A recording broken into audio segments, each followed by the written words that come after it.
Hello friend, मैं कुसुम राय। मैं अपने यूट्यूब चैनल पर आप सभी का स्वागत करती हूँ। दोस्तों, मैं एक छोटा सा चुटकुला नाच गीत सुनाने जा रही हूँ। अगर आप लोग को अच्छा लगे तो लाइक सब्सक्राइब करिए।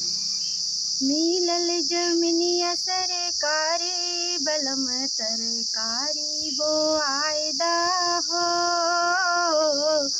मिलल जमिनिया सरकारी बलम तरकारी वो आयदा हो।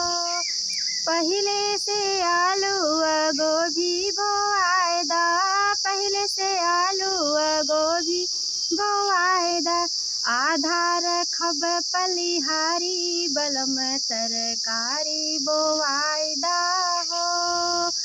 आधार खब पलिहारी बलम तरकारी बोआएदा हो। मिलल जमिनिया सरकारी बलम तरकारी बोआएदा हो। मिलल जमिनिया सरकारी बलम तरकारी बोआएदा हो। आलू गोभी ननद जी के पठाइब, आलू गोभी ननद जी के पठाइब। आधा देहब पटीदारी बलम तरकारी बोआएदा हो। आधा देहब पटीदारी बलम तरकारी बोआएदा हो।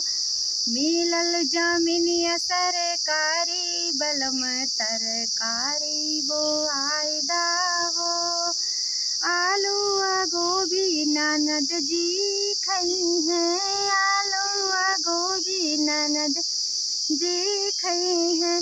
भैया के दई है निशानी बलम तरकारी बोआएदा हो। मिलल जमिनिया सरकारी बलम तरकारी बो